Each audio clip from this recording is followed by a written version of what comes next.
We have a wonderful story to tell and share with the world. And I think that's why you see Canadians and immigrants voting with their feet in record numbers. We're leading the country in interprovincial migration, we're leading the country in population growth, and we're leading the country in economic growth. Adam Soos here for Rebel News. I am on location at the Government of Alberta's official Stampede Reception. Well, the Stampede is mostly about the rodeo grounds, the fairgrounds, all that good stuff. It is very clearly about doing politics as well, and whether it be Stampede breakfasts or events like this where dignitaries from around the world are gathered, people are doing the best they can to put Alberta first, to make new deals, and to bring business into this province. Without further ado, we're going to head in and speak with some of the elected officials here in attendance, as well as some other members of the public in attendance, to hear what they think about the work that UCP is doing to put Alberta first. So it's not criticisms, but it's just performance management. And I'd like to see them really deliver on their promises of cutting taxes, reducing the size of government, continuing to push Alberta sovereignty. And the fourth one that I think is really critical now is to start talking about immigration numbers. We can't catch up in terms of hospitals and schools until we start talking legitimately about managing immigration, and I haven't seen that yet. Mm-hmm. But that being said, obviously they're better than the NDP. So it's not about, good is better than bad. I want excellence, and that's what I'm looking for. I think the biggest two things would be taxation. Again, they've dropped zero taxes so far. They've been elected for over 365 days. I expected some strong tax cuts. And then the second thing will be Alberta sovereignty. So they ran on the pension plan. They ran on a provincial police force. All of that has been relatively pretty quiet. I wouldn't say buried under the rug, but it's been pretty quiet. So I'd like to see the pension plan come back in. I'd like to see the police force. I'd like to see us kind of delineate from Ottawa, regardless of who the Prime Minister is going to be in Ottawa. So that's what I'd like to see in the next 6 months, really. There's so many opportunities here. It's open for business.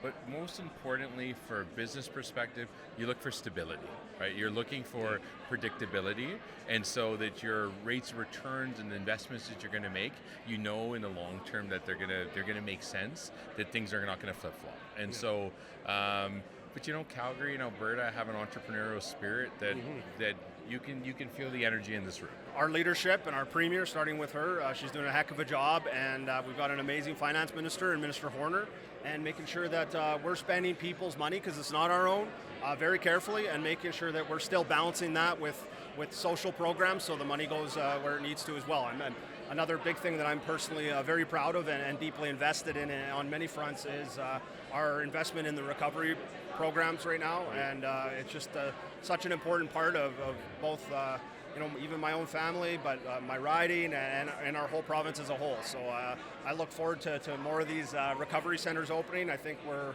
building like 13 of them. Don't quote me on that, but and it's just a huge investment, and it couldn't be for a more important reason. We're investing in people's ability to recover from the toils of addiction, and it really is a neurological disease. And our belief is that investing in people so that they can reintegrate with their families is something that's going to help generations to come for Albertans. I proudly represent, 13 Indigenous communities. I'm Indigenous myself. I'm a First Nation from Treaty 8. But I also represent a very diverse group of people. And in oil and gas and forestry, there's some really important industries for us. And we believe in working with our Indigenous partners, and like you said, helping with economic development so they can invest in their own education, their own businesses as well. And we're seeing that firsthand. I just led in a delegation of U.S. senators, state representatives across all parties lines that are here to see the great things that we're doing in the province of Alberta. We're going to tour them around. We're already having relationship, we're growing relationship, and we're increasing trade. That's only a good thing for the people of this province. There wasn't growth under the NDP in any sector besides the public service in the province of Alberta. So this government, under the leadership of Danielle Smith, has made great strides, and we're seeing that here today. Like, our U.S. delegation is super excited to partner with us on great issues like energy and agriculture, and we only can make that better. I'm sure everyone saw the rally that Pierre Poilievre did, where Danielle Smith was there. I think Danielle Smith is doing a great job uniting Albertans, uniting the Conservatives together. Look, Justin Trudeau, after 9 years, has made everyone's life miserable. You can see it by doubling housing, the carbon tax scam that he keeps increasing, making life harder and harder for everybody. We have 2 million people going to a food bank in a single month. and 1 million more projected to this year. And 1/4 of people in Canada today feel like they're living in poverty. And that's because there's no common sense with Justin Trudeau and Jagmeet Singh. But we do have a good provincial leader in Daniel Smith that is not just uniting Albertans, but making sure that they're trying to lower the cost of everything for people. They're reviving the business that the NDP drove out of Canada. We saw under Rachel Notley how much business left Canada.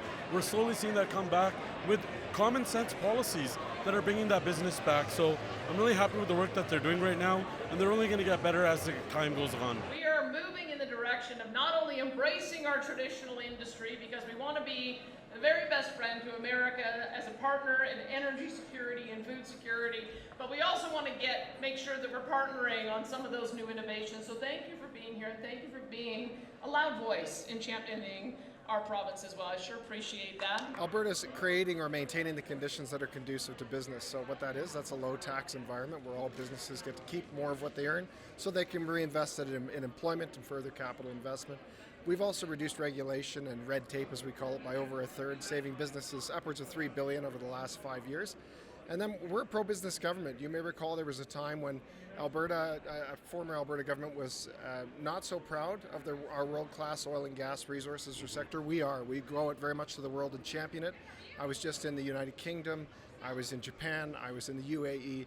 And everyone right now is trying to address energy security, food security. Well, Alberta is a net exporter and a world-class producer of both. We have a wonderful story to tell and share with the world. And I think that's why you see Canadians and immigrants voting with their feet in record numbers. We're leading the country in interprovincial migration, we're leading the country in population growth, and we're leading the country in economic growth. The private sector can get a lot done, and they can often do it faster and cheaper than the government. And we have a great entrepreneurial and innovative business community and people, so why not leverage that and let them solve the complex problems and just support them where we can and get out of their way when we have to. We just marked the 1-year anniversary of our deal with Saskatchewan and Manitoba, and we really were harmonizing our capital projects on both sides of the border so rail and road networks can be better connected, as well as looking at transportation regulations that we can harmonize of just kind of common sense rules that you would expect governments could do, as well as advocating for big projects, big nation building projects, whether that be pipelines, utility lines, new rail or road. So we're really, working together, and Alberta's in the business of making friends. And a recent deal that we just signed just last week was with the Northwest Territories on a similar deal to try to, again, harmonize and work together as a Western bloc. There's only 2 provinces, Saskatchewan and Alberta, that are obviously landlocked, so we need to be in the business of making friends and making sure we can get our products to Tidewater. And we're an export province. The wealth that we have here in Alberta is from rural Alberta, and we need to make sure that we have economic corridors to get all of that to market. So it's vitally important, in working with my cabinet colleagues and governments around the country to make sure that we can get the job done. If you pan around the room, I think you'll see the excitement that is Alberta now and what's coming. And from tourism and sport with my ministry, we have a great goal we've set for 2025, or 2035 rather, for $25 billion. It includes economic diversification in the tourism sector. It includes bringing more people from outside the country into Alberta to spend money here, stay longer, and enjoy the best Alberta has to offer. So great things ahead. I think it's important to recognize, as we always do, that this is the public's money and spend it responsibly. And so I see that when we're looking at a place like Calgary, that is an economic hub for the country, we have to make sure that it's diversified in a way that we're supporting all industries, including tourism and sports, which have a tremendous draw for people. If you look what happened recently in Edmonton with the Edmonton Oilers and their Stanley Cup run, the economic impact was over $280 million just for the Stanley Cup run. And so these kinds of things are great for the province. It builds awareness about who we are and what we do best. And so as an MLA and as the Minister of Tourism and Sport, I'm going to keep pushing to make sure that we're getting that message out around Canada and around the rest of the world. More officer presence matters. This is why we put the 50 new police officers in Calgary, 50 new police officers in Edmonton. We're trying to make sure that in rural Alberta that we have officer presence. That's why we're making sure that we have sheriffs that are augmenting and supporting our RCMP throughout the province of Alberta. And certainly feedback I get from people around Alberta is that officer presence is making a difference. It's not the answer to a very complex problem.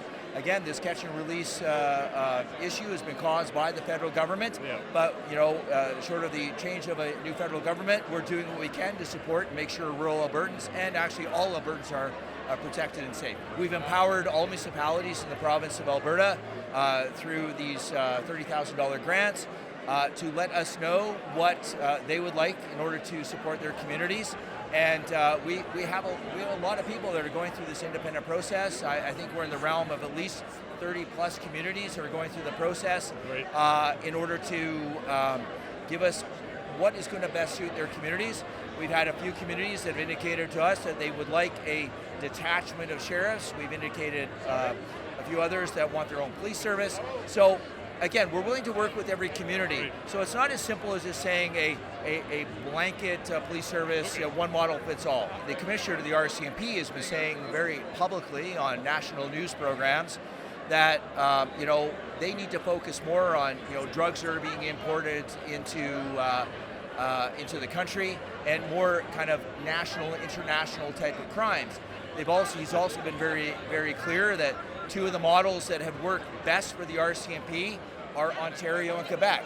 Well, what do they have in Ontario and Quebec?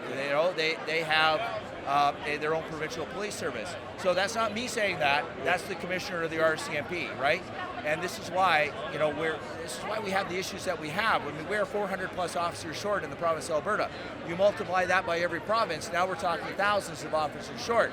He realizes what everybody else is realizing, that they're struggling with their ability to police Canada right now. To the Premier's credit, under her leadership, she's kept me as Minister of Social Services focused on still helping the most vulnerable.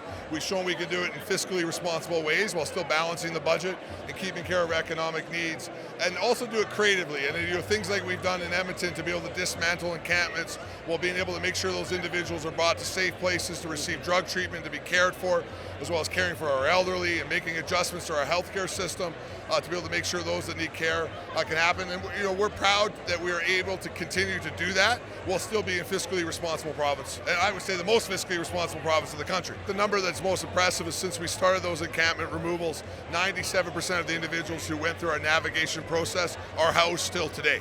I think that number speaks for itself. Also, speaking as somebody who worked with people who face addictions his entire life with my work at the Mustard Seed, I can tell you that leaving people on the streets to do deadly drugs with no care is just a sure way that they're going to die.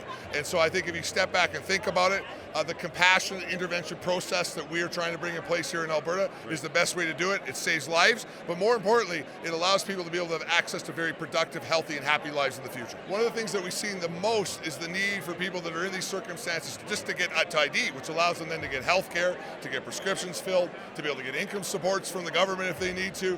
And so being able to do that all in one spot for people instead of saying, go to this agency, take the C train, do that. We're seeing tremendous success, and it really shows what happens when the government works with our nonprofit agencies together to bring wraparound supports around individuals. We can save lives and make lives better. Hey guys, all of the coverage that we are able to provide you from these Stampede events, it isn't because of some government grant or handout, it's because we get support from viewers like you. So if you are able, I'm urging you to consider chipping in just a few bucks at rebelfieldreports.com.